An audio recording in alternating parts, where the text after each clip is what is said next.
श्री स्वामी समर्थ.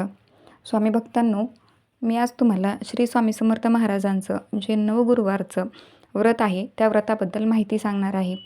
ह्या व्रतामध्ये मी तुम्हाला व्रताचा संकल्प, पूजा कशी मांडावी आणि प्रॉपर जी व्रताची कथा आहे त्याविषयी मी तुम्हाला माहिती सांगणार आहे. तर ती पूर्ण डिटेल अप टू डेट, म्हणजे एकही शब्द किंवा माहिती माझ्याकडून मिस होणार नाही याचा प्रयत्न मी पुरेपूर करत आहे. आणि ते जे व्रत महात्म्य आहे ते पूर्णपणे वाचून आणि तुम्हाला देखील फोटोच्या स्वरूपामध्ये मी अवेलेबल करून देते. तुम्ही व्हिडिओ पॉज करून तुमच्याकडे लिहून घेऊ शकता. हा व्हिडिओ बनवण्याचा उद्देश तो म्हणजे माझ्या मामी आहेत, माझी आई आहे, माझी मावशी आहे, त्यांना देखील हे व्रत करायचं आहे. परंतु माझ्याकडे जी कथा आहे ती त्यांच्या पुस्तकामध्ये नाही. म्हणजे त्यांच्या पुस्तकामध्ये स्वामींचे असे छोटे छोटे अनुभव सांगितलेले आहेत, पण प्रॉपरचे जे नवगुरुवारची व्रतकथा आहे ती त्यांच्याकडं नाही. मग मला असं वाटलं आणि अक्कलकोटला गेल्यावरती मी पुस्तकं चेक केली, तर तिथं देखील मला माझ्याकडे जी कथा अवेलेबल आहे ती तिथं नव्हती. म्हणून जस्ट असं वाटलं की ज्यांना खरंच हे गुरुवारचं व्रत करायचं आहे तर त्यांच्यासाठी आपण ही कथा प्रत्येकाजवळ पोहोचवूया.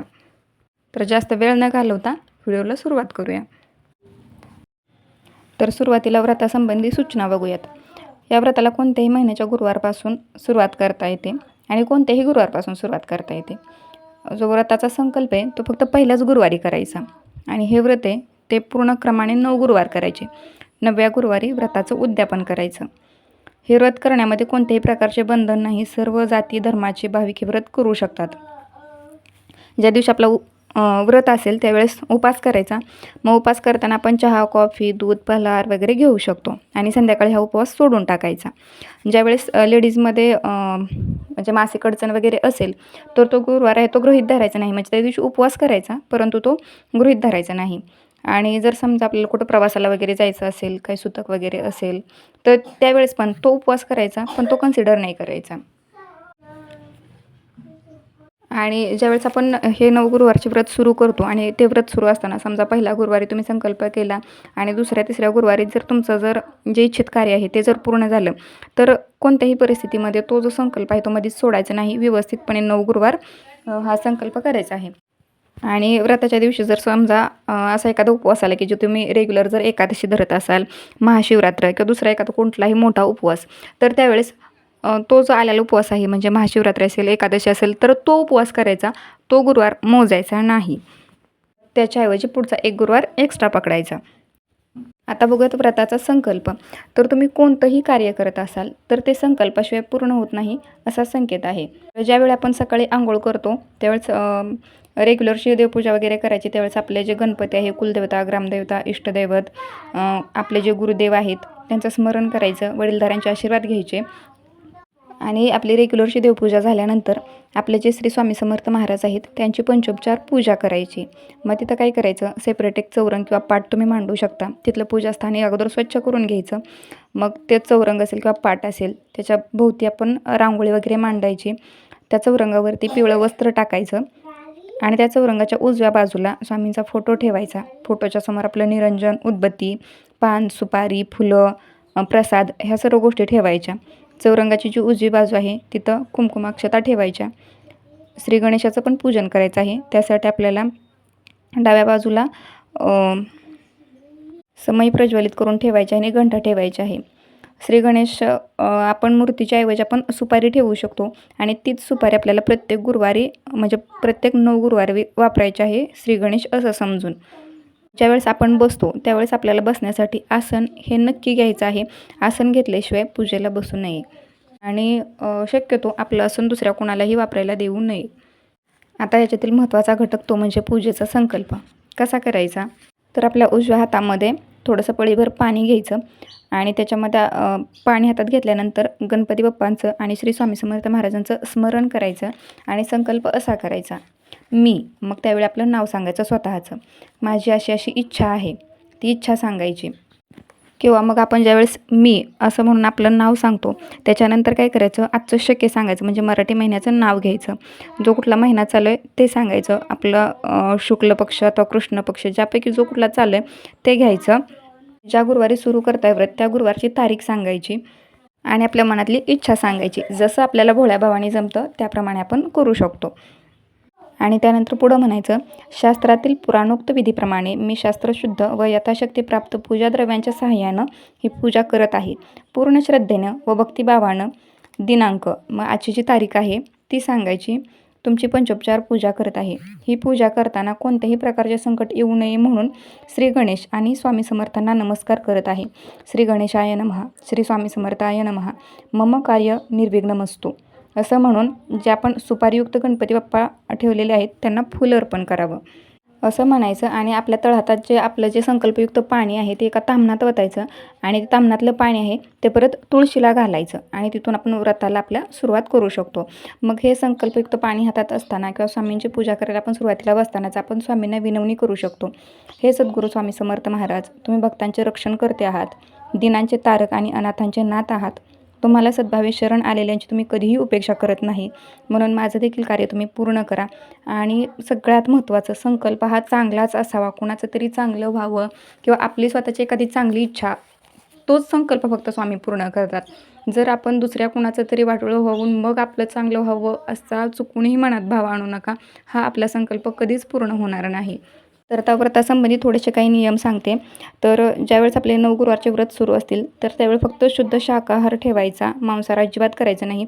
ज्या दिवशी आपला गुरुवार आहे त्या दिवशी ब्रह्मचर्य पाळायचं आहे. आता बघूयात की पंचोपचार पूजा कशी करायची. तर एक मंत्र आहे पंचोपचार पूजेचा. पूजा करताना सर्वात प्रथम हा मंत्र म्हणायचा, त्रिगुणात्मक दत्तात्रय स्वरूपिणे परमकारुणिकाय श्री स्वामी समर्थाय नमः. हा मंत्र उच्चार करून तो मंत्र आपल्याला अर्पण करायचा आहे. त्यानंतर आता एक स्टेप सुरू करायची. त्रिगुणात्मक दत्तात्रय स्वरूपिणे परमकारुणिकाय श्री स्वामी समर्थाय नमः. विलेपनार्थ चंदन समर्पयामी. स्वामींना चंदन किंवा अष्टगंध तुम्ही लावू शकता. त्रिगुणात्मक दत्तात्रय स्वरूपिणे परमकारुणिकाय श्री स्वामी समर्थाय नमः. पूजार्थे पुष्पम समर्पयामी. स्वामींना कोणतेही सुवासिक पुष्प तुम्हाला अर्पण करायचं आहे. त्रिगुणात्मक दत्तात्रय स्वरूपिणे परमकारुणिकाय श्री स्वामी समर्थाय नमः. सुवासार्थे परिमल द्रव्यम धूपंच समर्पयामी. यावेळी तुम्ही धूप, दीप, अगरबत्ती लावू शकता. आणि स्वामींचे जे आवडतं अत्तर आहे हिना अत्तर, याच्यामध्ये एक कापसाचा बोळा भिजवून स्वामींच्या पुढं ठेवायचा आहे. त्यानंतर त्रिगुणात्मक दत्तात्रय स्वरूपिणे परमकारुणिकाय श्री स्वामी समर्थाय नमः. दीपार्थे निरंजन दीप समर्पयामी. जो आपण निरंजन आहे तो तेलाने किंवा तुपाने प्रज्वलित करू शकता आणि तो स्वामींना ओवाळायचा आहे. त्रिगुणात्मक दत्तात्रय स्वरूपिणे परमकारुणिकाय श्री स्वामी समर्थाय नमः. नैवेद्यार्थे मिष्टान्न नैवेद्य समर्पयामी. आपण कोणताही एखादं फळं, मिठाई, खडी साखर, काहीही साधा नैवेद्य जो असेल आपल्या यथाशक्तीप्रमाणे तो आपण स्वामींना अर्पण करू शकतो. तोच नंतर नैवेद्य ज्यावेळेस आपली पूजा होईल त्यावेळेस आपण स्वतःही घ्यावा आणि घरातील सर्वांना पण तो वाटावा. त्यानंतर त्रिगुणात्मक दत्तात्रय स्वरूपिणे परमकारुणिकाय श्री स्वामी समर्थाय नमः. यथाशक्ती द्रव्यात्मकता दक्षिणा समर्पयामी. असं म्हणून आपण 1 रुपये, 2 रुपये, 5 रुपये, 11, 101, 501 असं आपली जशी ऐपत आहे त्यानुसार आपण स्वामींच्या पुढे ते पैसे ठेवायचे आणि थोडंसं पाणी त्या पैशावरती सोडायचं. आणि ज्यावेळेस आपले 9 गुरुवार पूर्ण होतील त्यावेळेस कोणत्याही एखाद्या मंदिरामध्ये हे पैसे दानपेटीत ठेवून यायचे. तर ह्या सर्व गोष्टी झाल्यानंतर श्री स्वामी समर्थ महाराजांना प्रार्थना करायची, हे सद्गुरू श्री स्वामी समर्थ महाराज, माझी इष्ट मनोकामना पूर्ण व्हावी म्हणून मी आपली पंचोपचार पूजा करून यथाशक्ती नैवेद्य अर्पण केला आहे. तरी या पूजेचा व नैवेद्याचा स्वीकार करून आपण प्रसन्न होऊन मला इष्ट मनोकामनापूर्तीचा आशीर्वाद द्यावा. अल्पमतीप्रमाणे मी हे पूजन केले आहे, तरी काही चुकले असल्यास मला क्षमा करून ते मान्य करून घ्यावे ही प्रार्थना. आता बघूयात श्री अक्कलकोट स्वामी समर्थ महाराजांचं महात्म्य, म्हणजे जी कथा आहे ती. ओम श्री अक्कलकोट स्वामी समर्थाय नमः. ओम नमो श्री गजवदना गणराया गौरीनंदना. विघ्नेशा बहुभयहरणा. नमन माझे साष्टांगी. नंतर नमेले मी सरस्वती. जगन्माता भगवती ब्रह्मकुमारी वीणावती. विद्यादात्री विश्वाची. नमन तैसे गुरुवर्या. सुखनिदान सद्गुरुराया. समरून त्या पवित्र पाया चित्तशुद्धी झाली. थोर ऋषीमुनी संतजन बुधगण आणि सज्जन करुण तयासी नमन ग्रंथरचना आरंभिली. श्री अक्कलकोट स्वामीराया स्मरुनी तुमच्या पवित्र पाया. स्तोत्र महात्म्य तुमचे गावया. प्रारंभ आता करतो मी. नावं गावं खुद्द स्वामींचे किंवा त्यांच्या मात्यापित्यांचे कोणालाच ठाऊक नाही साचे. अंदाज मात्र अनेक त्यांच्या जन्मसंबंधाने आख्यायिका लिहिली एकाने. तीच सत्य मानुनी प्रत्येकाने समाधान मानावे. म्हणे उत्तर भारतीय एका स्थानी घनदाट कर्दळीच्या बनी स्वामी प्रगटले वारोळातुनी लाकूड तोड्याच्या निमित्ताने. कुऱ्हाडीचे घाव बसून त्याचा राहिला कायमचा व्रण. आगळीत अवतार खूण प्रत्यक्ष पाहिली सर्वांनी. एका भक्ताने केला प्रश्न, स्वामी तुमची जात कोण? तेव्हा दिले उत्तर छान सोमुखेच समर्थानी. मी यजुवेदी ब्राह्मण, माझे नाव नृस्य भान, काश्यपे गोत्र राशी मीन, ऐसे स्वामी म्हणाले. खरे कोठे देव जाणे बरे नाही खोलात शिरणे, ईश्वर करणीची कारणे आपण काय शोधावी. दत्तात्रया तुम्ही निराकार निर्गुण, नरदेह तरी केला धारण, सकळ भूप्रदेश केला पाहून आपल्या चरण स्पर्शाने. नंतर स्वामी निघाले तिथून, तीर्थयात्रेसी केले प्रयाण, दत्तात्रयाचे प्रत्येक ठिकाण प्रत्यक्ष फिरून पाहिले. दत्त वास्तव्य जेथे निरंतर, तो थोर पर्वत गिरणार, तेथेच गेले अगोदर, नंतर फिरले इतरत्र. यात्रेचे प्रवास संपले तेव्हा मंगळवेढ्याचे आले. तेथे थोडे दिवस राहिले दामाजीच्या गावात. काही काळ तिथे गेला. पुण्यवंतांना प्रभाव कळला. जनसमुदाय भजनी लागला साक्षात्कारी येतीच्या. पुढे अक्कलकोट हे वास्तव्याचे झाले ठिकाण. अखेरपर्यंत तिथेच राहून अनंतलीला दाखविला. तेजपुंज शरीर गोमटे, सरळ नासिका कान मोठे, अजान बाहू कपिने छोटे, दिगंबर असती अनेकदा. स्वामी समर्थ अक्कलकोटचे चौथे अवतार दत्तात्रयाचे. 3 अवतार यापूर्वीचे गुरुचरित्री वर्णिले. पहिले दत्तात्रेय, दुसरे श्रीपाद वल्लभ, नृसिंह सरस्वती हे तिसरे नाव शुभ. गाणगापूर दर्शन देव दुर्लभ, जागृत दत्तस्थान ते. तेथे होऊनी साक्षात्कार, पहावयासी इति चौथा अवतार. अक्कलकोटी पुण्यभूमी थोर, जेथे प्रत्यक्ष दत्त वसे. अक्कलकोटी नित्य राहुनी, अगाध गुढ लीला करुनी, भक्तांचे साक्षात्कार देऊनी गुप्त झाले अनेकदा. नास्तिक होते कोणी, त्यांना चमत्कार दाखविले नाना. शेवटी कराया क्षमा याचना, लागले स्वामी चरणांचे. स्वामी सर्व साक्षी उदार, साक्षात दत्ताचे अवतार. कधी सौम्य, कधी उग्रतर स्वरूप दाविले दासांना. ज्यांनी त्यांची सेवा केली त्यांची कुळे पावन झाली. जन्मोजन्मीची पापे जाळली, पुण्यराशी मिळाल्या. सत्पुरुषाची करणी अगाध, वाणी गुढ निर्विवाद. झाल्या विन कृपा प्रसाद, इतर अर्थबोध होईना. कोणाला पादुका दिल्या, कोणाला वाहिल्या लाखोल्या, कोणाच्या मस्तकी मारल्या पायातल्या वाहनाही. ज्याच्या त्याच्या भाग्याप्रमाणे स्वामींनी दिले भरपूर देणे. कोणा पुत्र, कोणा सोने नाणे, कोणा जीवनदान हे दिले त्यांनी. अनेकांच्या व्याधी केल्या दूर, अनेकांना दाखविले चमत्कार, अनेकांना शिक्षा घोर केल्या त्यांनी अनेकदा. सर्व साक्षी अंतर्ज्ञानी, पूर्ण ब्रह्मज्ञानी, म्हणूनच हव्या त्या ठिकाणी दर्शन दिले भक्तांना. न सांगता सर्व जाणिले, ज्याचे त्याला योग्य उत्तर दिले. लोण्याहूनही मृद हृदय द्रवले, दुःखी कष्टी जीवांसाठी. दयेचा अथांग सागर, भक्तांसाठी परम उदार, अनेकांचा केला उद्धार सदुपदेश दीक्षा देऊनी. स्वामी राया दत्तात्रया तुमच्या कृपेची असावी छाया, हीच प्रार्थना तुमच्या पाया मागणी नाही आणखी. मजवरी होता कृपादृष्टी, दत्तमे भासेल सर्वसृष्टी. सुखसंपत्तीची होईल वृष्टी, सकल सिद्धी लाभती. ऐसी श्रद्धा माझे मनी उपजली आहे आता म्हणून, मिटे घातली तव चरणी धाव पाव समर्थातून. तुमची करावी कैसी सेवा, हे मस ठाऊक नाही देवा. ओळखुनी माझ्या भोळ्या भावावर हस्त ठेवा मस्तकी. संसार तापे पोळलो भारी, दूर करा ही दुःखे सारी. तुमच्या विन माझा कैवारी, अन्य कोणी दिसेना. तुमचे पाय माझे काशी, पंढरपूर सर्व तीर्थे तशी. आहे तर तुमच्या चरणापाशी, मग यात्रेस जाऊ कशाला. अक्कलकोट समर्थ स्वामी रंगून जाता त्यांचे नामी. ब्रह्मा विष्णू शिवधामी सर्व भक्ती पोचते.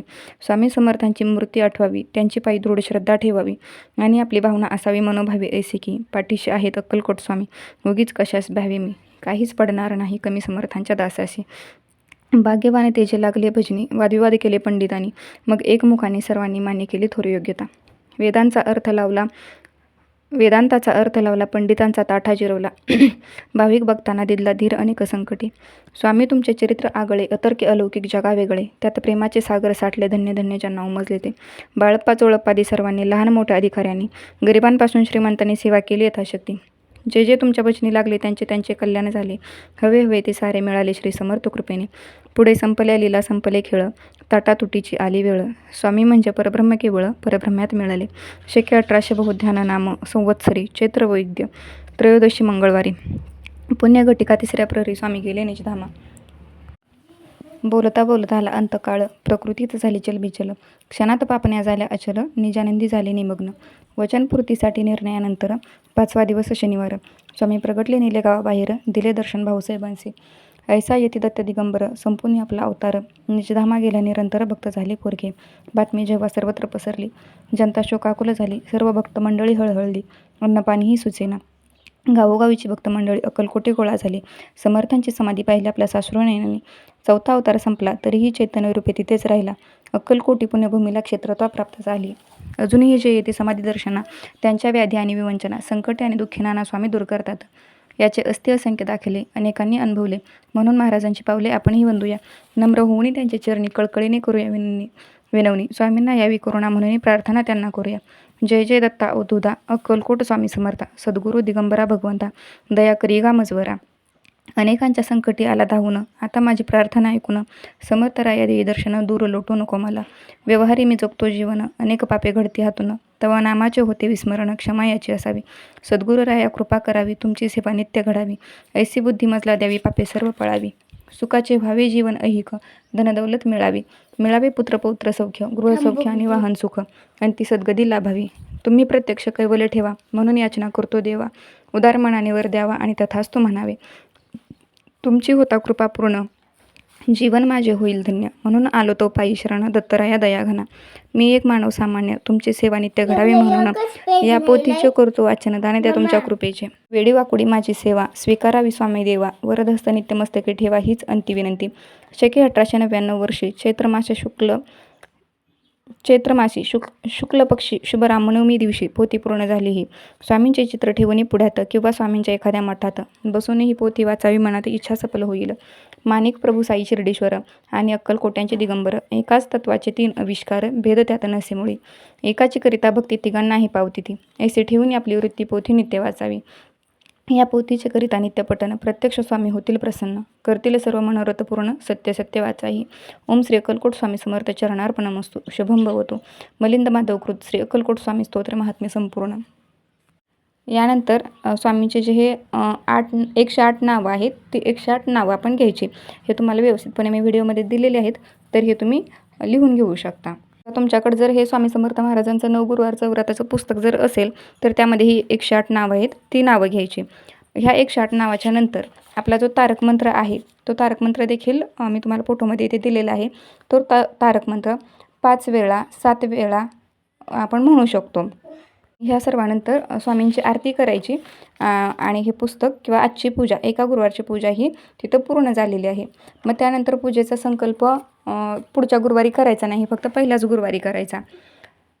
मग आता 9व्या गुरुवारी उद्यापन कसं करायचं, तर एका मुलाला आपण जेवायला घालू शकतो. म्हणजे स्वयंपाक करताना आपल्या क्षमतेनुसार आपण काही करू शकतो, आवडीनुसार. स्वामींना जे काही आवडतं ते सात्विक जेवण आपण बनवायचं आहे. तुम्ही एक मुलगा जेवायला घालू शकता किंवा एक जोडी जेवायला घालू शकता. तुमची इच्छा असेल तर 5 मुलं. बरं, हे सगळं जर तुम्हाला अवेलेबल नाही झालं तर कोरडा शिदा घ्यायचा, तो ब्राह्मणाला दान द्या. किंवा तुम्हाला जर शक्य असेल तर तो नैवेद्य बनवून गाईला चारा, म्हणजे ह्यापैकी कोणतंही एक करू शकता. आणि त्याच्यानंतर स्वामींना जे आपण नैवेद्याचं ताट अर्पण केलेलं आहे, ते ज्याने ते नवगुरुवारचं व्रत केलेलं आहे त्याने ते ताटातला प्रसाद हा ग्रहण करायचा आहे. आणि ज्यांना कुणाला आपण जेवायला बोलू त्यांना ह्या पुस्तकाची एक प्रत वाटायची आहे. तर अशा पद्धतीनं स्वामी आपलं व्रत, जर संकल्प चांगला असेल, शुद्ध हेतू पाहिजे, चांगला संकल्प पाहिजे, स्वामी आपल्या हाकेला नक्की धावून येतात. फक्त प्रार्थना आपली मनापासून असली पाहिजे. आणि जरी 9 गुरुवार सुरू असताना जरी तुमचं संकल्प पूर्ण नाही झाला, तर स्वामी योग्य वेळ आल्यावर सगळं काही आपल्या भक्तांना देतात. जरी एखाद्या गोष्टीचं आपल्याला खूप आतुरतेनं तळमळतेनं जरी वाटलं आपल्याला तर मिळावी, परंतु ती काही वेळानंतर आपल्याला समजतं ती जर नाही मिळाली, तर आपल्यासाठी जे काही चांगलं आहे ते आपल्याला स्वामी देतात. त्यामुळे थोडा वेळ गेल्यानंतर समजतं की आपल्यासाठी खरंच जे योग्य आहे तेच आपल्याला स्वामींनी दिलेलं आहे. तर नक्की ट्राय करून बघा. ह्या स्वामींच्या 9 गुरुवारच्या व्रताचा अनुभव घ्या आणि तुमचा जो काही अनुभव असेल, जी काही तुमची इच्छापूर्ती असेल ती कमेंट करून सांगा.